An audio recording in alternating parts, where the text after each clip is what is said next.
بسم اللہ الرحمن الرحیم۔ اللہ تبارک و تعالی نے یہ کہا کہ جبریل امی جا کے محمد کو بلا لا اور کہیے کہ بلاتا ہے تیرا چاہنے والا۔ جبریل علیہ الصلوۃ والسلام براق کی سواری لے کر پہنچے۔ اللہ کے نبی براق کی سواری پر سوار ہو کر اللہ کی ملاقات کے لیے نکلے۔ اپنی امت کا برا حال راستے میں دیکھا، جبریل علیہ الصلوۃ والسلام سے پوچھتے گئے۔ کچھ لوگوں کے پیٹ موٹے ہیں، پیٹ میں سانپ اور بچھو کود رہے ہیں۔ پوچھا، اے جبرائیل یہ کون لوگ ہیں؟ کہ یہ وہ لوگ ہیں آپ کی امت کے جو سود اور بیعت لیا کرتے تھے۔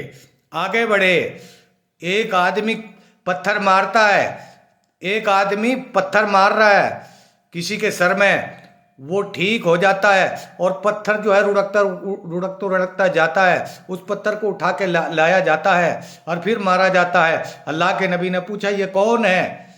کہ یہ وہ آدمی ہے جس نے قرآن کریم کو یاد کیا اور اس کو بھلا دیا۔ قیامت تک اس کے پتھر لگتا رہے گا، اس کے سر کو پھوڑا جائے گا، اسی طریقے سے اس کا یہ حال ہو جائے گا۔ اللہ ہمیں اس عذاب سے بچائے، ہماری اس عذاب سے اللہ ہماری حفاظت کرے۔ اللہ کے نبی پاک پیغمبر صلی اللہ علیہ وسلم آگے بڑھے۔ دیکھا جاتا ہے کہ جنت کا دروازہ 8 ہے اور جنت کے دروازے میں سے آواز لگائی جاتی ہے اور نام لے کر جنتی آدمی چلتا ہے، جنت کی طرف چلتا ہے۔ جنت میں سے آواز آتی ہے کہ فلانے آ جاؤ، وہ جنت کی طرف دوڑ کے جاتا ہے، دروازہ آٹومیٹک بند ہو جاتا ہے۔ اسی طریقے سے بار بار 8 بار آواز لگائی جاتی ہے اور دروازہ بند کر دیا جاتا ہے۔ پوچھا گیا یہ کون ہے جس کے لیے جنت کے دروازے بند ہو رہے ہیں اور جنت میں سے آواز آ رہی ہے؟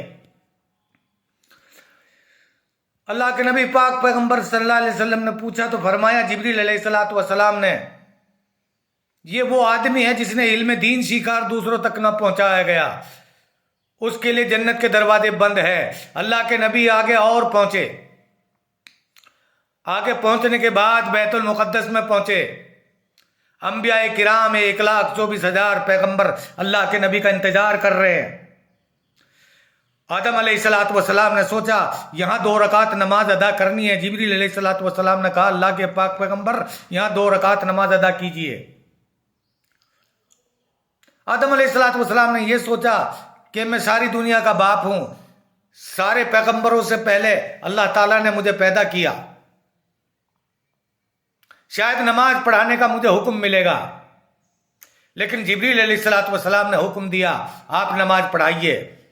اللہ کے نبی پاک پیغمبر صلی اللہ علیہ وسلم نے نماز پڑھائی، تمام انبیاء کرام نے اقتدا کی۔ اس کے بعد میں ایک پیالہ دودھ کا دیا گیا، ایک شراب کا دیا گیا، اللہ کے نبی کی خدمت میں پیش کیا گیا۔ اللہ کے نبی پاک پیغمبر صلی اللہ علیہ وسلم کی آزمائش تھی کہ دودھ پئیں گے یا شراب پئیں گے۔ اللہ کے نبی پاک پیغمبر صلی اللہ علیہ وسلم نے دودھ نوش فرمایا، پی لیا اور شراب کو ہاتھ نہ لگایا، شراب کے پیالے کو۔ اگر اس دن لوگ شراب پی لیتے، اللہ کے نبی شراب پی لیتے تو دنیا گمراہ ہو جاتی اور ساری دنیا کھلے عام شراب پیتی۔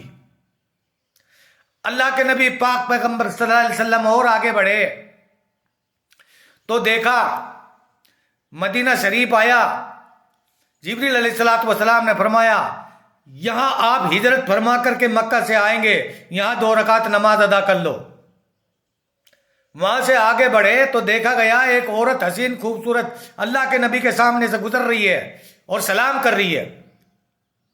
جبریل علیہ الصلوۃ والسلام نے فرمایا اس کو سلام کا جواب مت دو، یہ دنیا ہے، یہ عورت نہیں ہے، یہ دنیا ہے جو آپ کو جو گمراہ کر دے گی۔ کسی آدمی کی اس عورت کے اوپر نگاہ پڑی، اس عورت نے جا کر کے اپنی آنکھ کو نکال دیا کہ جس آنکھ کو دیکھ کر کوئی دیوانہ ہو جاتا ہو یا پاگل ہو جاتا ہو، میں ایسی آنکھ کو نہیں رکھتی۔ آگے بڑھے، تندور جل رہا ہے، آگ جل رہا ہے، کچھ لوگ اوپر جا رہے ہیں، مرد عورت ننگے بدن ہے، کچھ نیچے جا رہے ہیں، کچھ اوپر آ رہے ہیں، آگ کی لپٹیں، آگ کے شعلے اوپر جا رہے ہیں اور پھر نیچے جا رہے ہیں۔ جیسے وہ نیچے جاتی ہے آگ، ویسے ہی آدمی نیچے جاتے ہیں اور آگ اوپر جاتی ہے تو مرد عورت اوپر اٹھتے ہیں۔ اللہ کے نبی پاک پیغمبر صلی اللہ علیہ وسلم جبرائیل علیہ السلام سے پوچھتے ہیں یہ کون لوگ ہیں؟ تو فرمایا اللہ کے پاک پیغمبر آپ کی امت کے وہ لوگ ہیں جو زناکار یا بلاత్కాر کرتے ہیں، اللہ نے ان کا حال یہ بنا دیا ہے۔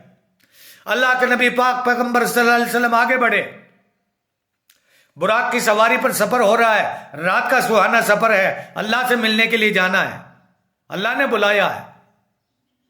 پہلے آسمان کا دروازہ کھٹکھٹایا، فرشتوں نے پوچھا کون؟ کہا کہ انا محمد رسول اللہ۔ جبریل علیہ السلام نے فرمایا اے فرشتوں آسمان کا دروازہ کھولو، جن کا تمہیں انتظار تھا، جن کے تم بہت دن سے منتظر تھے، آج وہ محمد تمہارے پاس آ گیا، آسمان کا دروازہ کھولو۔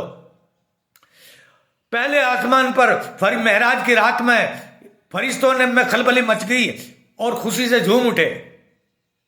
اللہ کے پیغمبر کو نہ معلوم کیا کیا دکھایا گیا۔ ایک رات ایسی آئی جس میں اللہ کے نبی نے سب کچھ دیکھا اور آنے کے بعد صحابہ کرام کو ساری چیزیں بتائی اور دنیا کو خوشی کا میسج دیا، نماز کی تعلیم دی۔ اللہ مجھے اور آپ کو اسلام کے اندر چلنے کی توفیق عطا فرمائے اور ان چیزوں کے اوپر عمل کرنے کی توفیق عطا فرمائے۔ آدمی کیسا بھی ہو، خراب ہو، آدمیوں کی خرابی نہ دیکھو۔ میرے آقا و مولا صلی اللہ علیہ وسلم نے اگر کسی کے اندر خرابی دیکھتے اس کام کو خود کرتے، صحیح کام کر کے دکھاتے، لوگ ان کی نقل کرتے، لوگوں کا عیب اس طریقے سے چھپ جاتا۔ ڈائریکٹ اس کو ٹوکتے نہیں تھے کہ تو یہ کیا کام کر رہا ہے، بلکہ اگر کوئی غلطی کر رہا ہے، جیسے مثال کے طور پر کوئی آدمی وضو غلط کر رہا ہے، اللہ کے نبی نے دیکھ لیا، اللہ کے نبی نے فرمایا کہ دیکھو میں وضو کیسے کرتا ہوں، اللہ کے نبی نے وضو کیا، لوگوں نے دیکھا، اس کی نقل کی۔ اس طریقے سے پیار سے اسلام کو لوگوں تک پہنچایا۔ خود گالیاں کھائی، خود تکلیف اٹھائی، خود مشکلیں اٹھائی، کبھی دین کے کام میں آڑے نہ آئے، کبھی کسی کو پریشان نہ کیا۔ اسلام کا آغاز اس طریقے سے کیا، اسلام پیار اور اخلاق کی بنیاد کے اوپر پہنچایا۔ اللہ مجھے اور آپ کو عمل کرنے کی توفیق